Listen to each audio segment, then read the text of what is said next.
3 cinema, വെറും 3 cinema കൊണ്ട് Indian സിനിമയുടെ ഡയറക്ടർമാരുടെ ഒരു 10 പേരുടെ പേരെടുത്തു കഴിഞ്ഞാൽ അതിൽ പ്രശാന്ത് നീൽ ഉണ്ടാവും. ബെസ്റ്റ് ഡയറക്ടർ എന്നുള്ള രീതിയിൽ നമുക്ക് പറയാൻ പറ്റും. കാരണം ആദ്യത്തെ സിനിമ ഉഗ്രം ഇവിടെ എത്ര പേര് കണ്ടിട്ടുണ്ടെന്ന് അറിയില്ല. ഉഗ്രം എന്ന് പറയുന്ന സിനിമ പ്രശാന്ത് നീലിന്റെ സിസ്റ്ററിന്റെ ഹസ്ബൻഡാണ് ആക്ടർ ശ്രീമുരളിനെ നായകനാക്കിയാണ് 2014 ഉഗ്രം എന്ന് പറയുന്ന സിനിമ റിലീസ് ചെയ്തത്. ആ സിനിമ ഭയങ്കര ബ്ലോക്ക് ബസ്റ്റർ ഹിറ്റായിരുന്നു. അതിനുശേഷമാണ് 2015 KGF എന്ന് പറയുന്ന സിനിമ അനൗൺസ് ചെയ്യുന്നത്.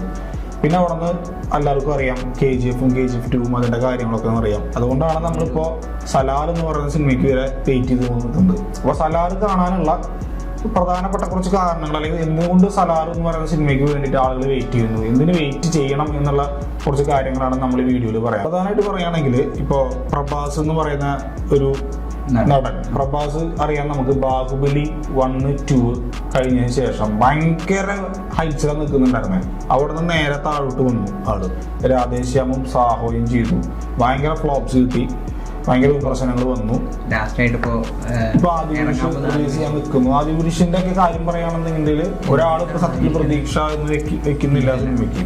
അവസാനം ഫൈനൽ ട്രെയിലർ വരെ ഇറങ്ങിയപ്പോ അതെ അപ്പൊ ഈ പറയുന്ന പ്രഭാസും പ്രശാന്ത് നീലും കൂടി ജോയിൻ ചെയ്യുമ്പോൾ അത് തന്നെയാണ് ഏറ്റവും വലിയൊരു ആകർഷണം എന്ന് പറയുന്നത്.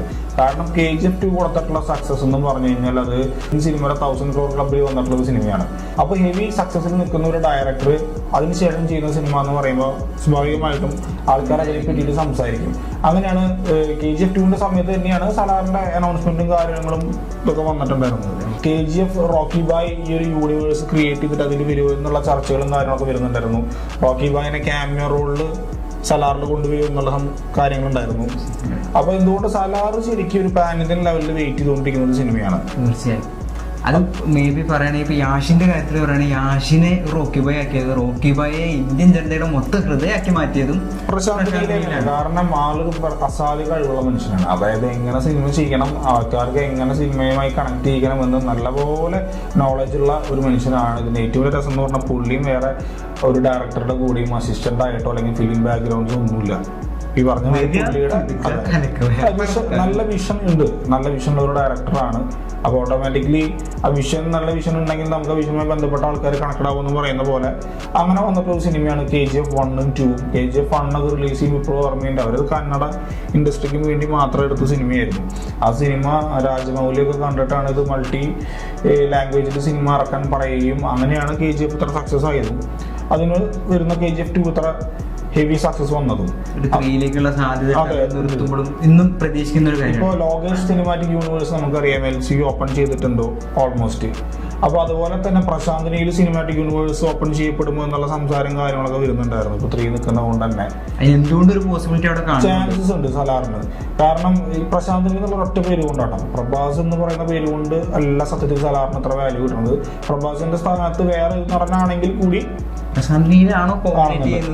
തീർച്ചയായിട്ടും പ്രഭാസിന് പേരുണ്ട്. കാരണം പ്രഭാസിന്റെ മുമ്പത്തെ ആക്ഷൻ സിനിമകളായിട്ടുള്ള റെബലും അതേപോലെ ഡാർലിംഗും ഛത്രപതിയും കണ്ടുള്ള നമുക്ക് മനസ്സിലാവും പ്രഭാസിന്റെ ആ ഒരു തീ എന്താന്നുള്ളത്. അപ്പൊ നല്ലൊരു ഡയറക്ടർ കിട്ടി കഴിഞ്ഞാൽ പ്രഭാസിനെ നല്ലപോലെ യൂസ് ചെയ്യാൻ പറ്റും. അവിടെ നമുക്ക് നോട്ട് ചെയ്യാൻ പറ്റുന്ന ഒരു കാര്യം എന്താ, ഈ മൂവി അനൗൺസ് ചെയ്തപ്പോൾ പലരും പറഞ്ഞത് ഉഗ്രത്തിന്റെ റീമേക്ക് ആയിരിക്കും എന്നുള്ളൊരു കൺസെപ്റ്റ് ഒക്കെ പറഞ്ഞു. അപ്പോൾ പ്രശാന്ത് നീൽ പറഞ്ഞൊരു കാര്യം ഒരിക്കലല്ല, ഇത് പ്രശാന്ത് നീൽ പ്രഭാസിനെ കണ്ടുകൊണ്ട് അദ്ദേഹത്തിന് വേണ്ടിയിട്ട് എഴുതിയിട്ടുള്ള ഒരു ഒറിജിനൽ സ്ക്രിപ്റ്റ് ആണെന്ന് പറയുന്നുണ്ട്. സോ അതൊരിക്കലും വെറുതെ. എന്തായാലും ബാഹുബലി 1 ഉം 2 കഴിഞ്ഞിട്ട് ഉണ്ടായിരുന്ന ആ പേര് പ്രഭാസിന് പോയിട്ടുണ്ടെന്ന് അറിയാം. ആ പേര് തിരിച്ചു പിടിക്കാൻ എന്തായാലും ആദിപുരുഷന് പറ്റുമെന്നുള്ള അറിയില്ല, കിട്ടുകയാണെങ്കിൽ ബോണസ്. പക്ഷെ സലാറിലൂടെ നടക്കുമെന്നുള്ള കാര്യത്തിൽ യാതൊരു ഡൗട്ടില്ല. കാരണം അത് പ്രശാന്ത് നീൽ എന്നുള്ള പേര് ആയതുകൊണ്ട് മാത്രം. പിന്നത്തെ കാര്യം പറയുകയാണെന്നുണ്ടെങ്കിൽ നമ്മളുടെ മലയാളത്തിൽ നിന്ന് പൃഥ്വിരാജ് ജോയിൻ ചെയ്യുന്നുണ്ട്. കാരണം പൃഥ്വിരാജ് എപ്പോഴും മലയാള സിനിമയെ വേറെ ലെവലിലേക്ക് എത്തിക്കാൻ വേണ്ടിയിട്ട് മൾട്ടി ലാംഗ്വേജിലെ ടെക്നീഷ്യന്മാരായിട്ട് ഇപ്പോൾ ഒരു ഇന്റർവ്യൂവിൽ പറഞ്ഞിട്ടുണ്ട്, ക്യൂവിൻ്റെ ഇന്റർവ്യൂലാന്ന് തോന്നുന്നുണ്ട്, യഷുമായി ചേർന്നിട്ട് ഒരു ബൈലിംഗൽ മൂവി ഒരു പ്ലാൻ ചെയ്യുന്നുണ്ടെന്നുള്ളത്.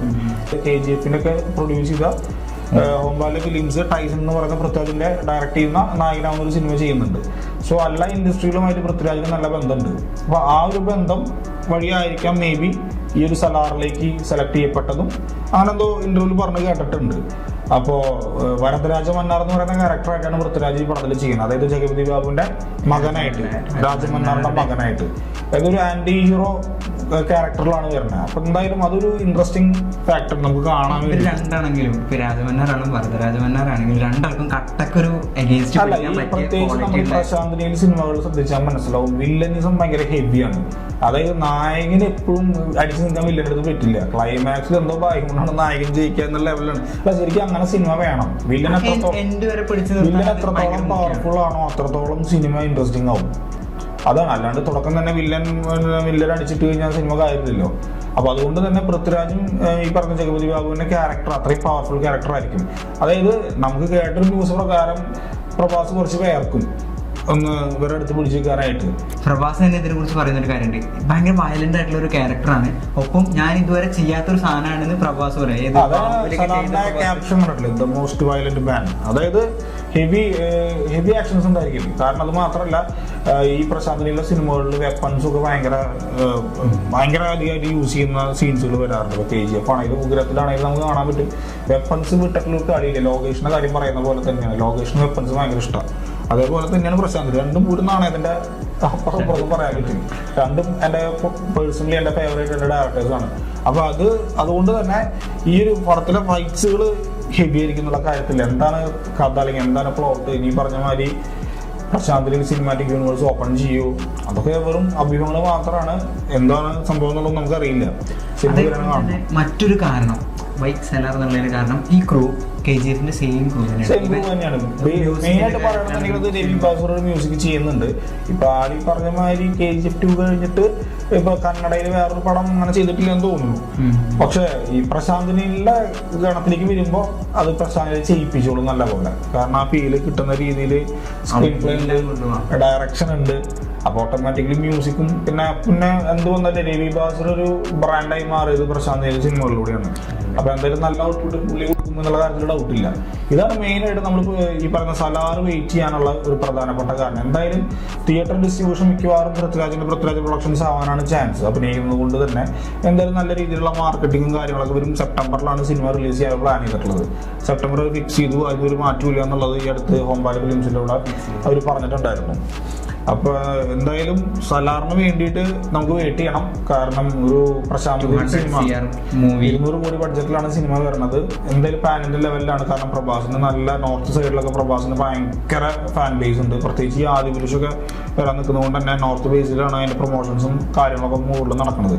അപ്പോൾ ആദ്യ പുരുഷന് ഒരു ആവറേജ് റിപ്പോർട്ട് കിട്ടിയ വരെ അത് നന്നാവാൻ ചാൻസ് ഉണ്ട്. കാരണം ഈ കഞ്ഞി പ്രതീക്ഷിച്ച് പോയവർക്ക് ബിരിയാണി കിട്ടിയുള്ള അവസ്ഥ എന്ന് പറയുന്നത് കേട്ടിട്ടില്ലേ, അതേപോലെയാണ് ഇപ്പോൾ എഴുതി തള്ളിൻ്റെ എല്ലാവരും ആദ്യ പുരുഷനെ.